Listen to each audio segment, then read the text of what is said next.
Hello everyone, good morning. তোমরা সবাই ভালো আছো তো? সূর্য এখনো পুরোপুরি ওঠেনি। আজ রবিবার, সকাল সকাল ঘুম থেকে উঠে পড়েছি। প্রায় প্রত্যেক দিনের মতো আজও স্নান করে বাড়িতে পুজো করে নিলাম।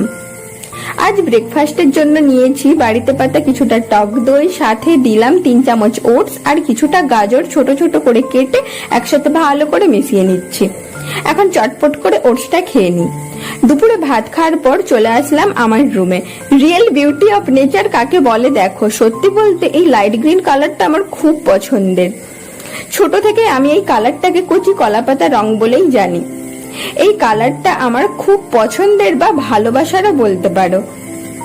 আমি এক মুহূর্তের জন্য ভাবতে পারিনি যে প্রজাপতিটা আমার গালে এসে বসবে। সত্যি ভীষণ ভালো লাগছে। আর কি বলবো বলো, নিজের দোষেই গাল থেকে উড়ে গেল। তারপর ভাবলাম আঙুল দিয়ে দেখি যদি হাতে বসে।